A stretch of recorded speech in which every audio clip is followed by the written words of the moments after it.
baik pemirsa, pembahasan yang cukup menarik ya. Benar nggak sih kata-kata amin itu dapat menghapuskan dosa? Menghapuskan dosa, menghilangkan dosa ya? Katanya sih. Nah, benar apa enggaknya langsung aja kita saksikan beritanya berikut ini.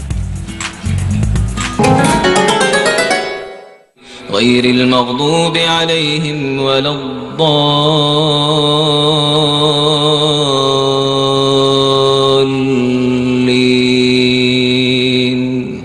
Amin.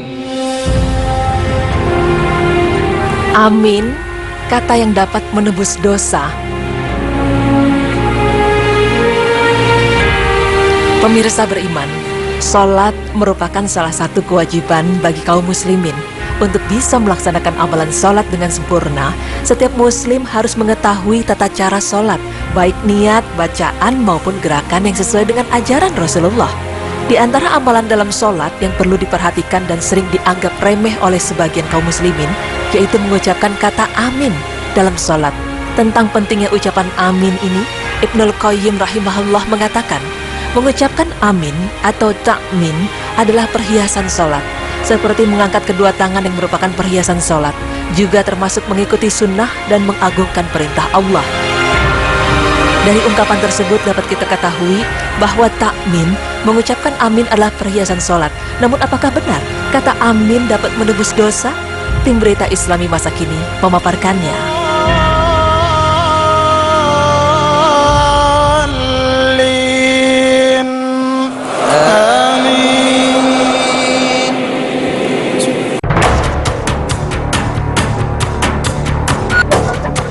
Ta'min adalah bahasa Arab yang bermakna mengucapkan kata amin setelah selesai membaca Al-Fatihah dan ketika mendengar doa dari orang lain, agar doa itu dikabulkan oleh Allah Subhanahu wa Ta'ala. Namun kata amin tidak sebatas hanya sebagai doa, tetapi juga memiliki banyak keutamaan. Di antaranya, menjadi sebab terampuninya dosa-dosa kita apabila mengucapkan kata amin itu bersamaan dengan aminnya para malaikat. Maka apabila imam mengucapkan kata amin, maka ucapkanlah kata amin secara bersamaan dengan imam, karena itu akan menghapus dosa-dosa kita yang telah berlalu.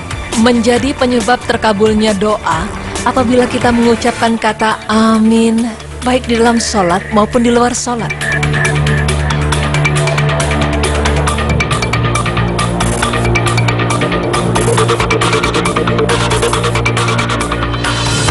Saat kita sedang membaca surat Al-Fatihah di luar sholat, disyariatkan untuk membaca amin setelahnya. Karena kata amin harus diucapkan apabila kita selesai membaca surat Al-Fatihah. Ibnu Al-Humam mengatakan bahwa harus mengucapkan amin setelah membaca Al-Fatihah. Secara mutlak, kita harus mengucapkan kata amin di dalam sholat maupun di luarnya. Dan oleh karenanya Imam Ibnu Katsir rahimahullah juga menyatakan, para sahabat-sahabat kami, ulama mazhab Syafi'iyah, menyatakan bahwa disunahkan hal itu pada orang yang membacanya di luar sholat, dan lebih ditekankan lagi pada orang yang tengah mengerjakan sholat, baik sendirian sebagai imam ataupun sebagai makmum, dan dalam segala keadaan.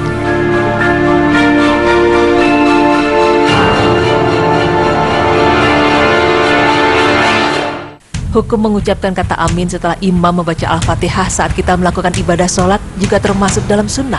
Karena di antara amalan dalam sholat yang perlu diperhatikan dan sering dianggap remeh oleh sebagian kaum muslimin yaitu mengucapkan kata amin dalam sholatnya. Dalam ucapan kata amin bagi imam, sebagian ulama memiliki dua pendapat yang berbeda. Mayoritas para ulama memandang itu sebagai yang disyariatkan dalam agama membaca amin. Tetapi berbeda dengan pendapat dari Imam Abu Hanifah rahimahullah, beliau memandang imam disyariatkan membacanya, bahkan menurut beliau yang disyariatkan adalah makmum. Hadis Abu Hurairah radhiyallahu anhu yang berbunyi, apabila imam mengucapkan amin, maka ucapkanlah amin, karena siapa yang ucapan aminnya berbarengan dengan ucapan amin para malaikat, maka akan diampuni dosa-dosanya yang telah lalu. Kesempurnaan sholat berjamaah salah satunya ialah terpenuhinya syaf-syaf para makmum. Karena dengan demikian sholat yang dijalani lebih khusyuk. Mengucapkan kata amin bagi para makmum yang tengah dalam keadaan sholat setelah imam membaca Al-Fatihah terbagi menjadi 5 pendapat para ulama yang mengatakan, pendapat mayoritas ulama yang memandang makmum disyariatkan mengucapkan amin secara mutlak dalam sholat sirriyah maupun jariyah. Pendapat Imam Malik rahimahullah yang memandang makmum disyariatkan mengucapkan amin dalam sholat sirriyah dan dalam sholat jariyah apabila mendengar imamnya membaca. Pendapat sekelompok ulama yang memandang tidak disyariatkannya secara mutlak dalam sholat sirriyah dan dalam sholat jariyah. Pendapat Imam Syafi'i rahimahullah dalam Al-Qaulul Jadid atau pendapat beliau rahimahullah setelah berada di Mesir yang memandang makmum tidak disyariatkan mengucapkan amin apabila imam telah mengucapkannya dengan jelas. Ada lagi pendapat Imam Abu Hanifah rahimahullah yang memandang tidak disyariatkan dalam sholat sirriyah walaupun makmum mendengar imam mengucapkan amin. Dari kelima pendapat ini yang sahih adalah pendapat mayoritas ulama karena dalil mereka kuat. Di antaranya hadis-hadis yang memerintahkan makmum mengucapkan amin. Juga sabda Rasulullah SAW, apabila kalian sholat maka luruskanlah barisan kalian, kemudian hendaknya salah seorang kalian menjadi imam. Apabila imam bertakbir, maka kalian bertakbir. Dan bila imam mengucapkan ghairil maghdubi alaihim waladdallin, maka ucapkanlah Amin. Niscaya Allah mengabulkannya.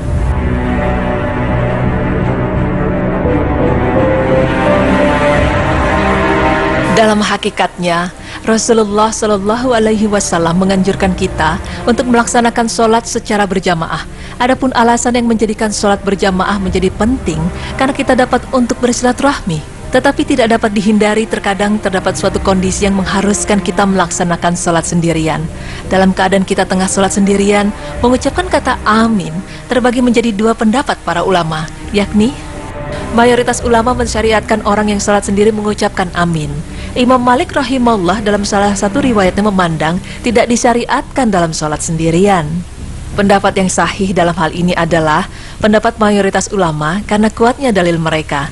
Di antaranya adalah hadis Abu Hurairah radhiyallahu anhu yang berbunyi, sesungguhnya Rasulullah Shallallahu Alaihi Wasallam bersabda, apabila salah seorang dari kalian mengucapkan amin dan malaikat di langit juga mengucapkan amin lalu saling berbarengan, maka diampuni dosanya yang telah lalu.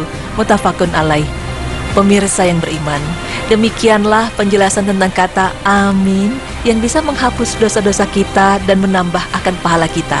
Semoga dengan tayangan ini kita bisa selalu mengucapkan kata amin dalam segala aktivitas yang kita jalani, bukan hanya saat membaca Al-Fatihah. Amin ya Rabbal Alamin.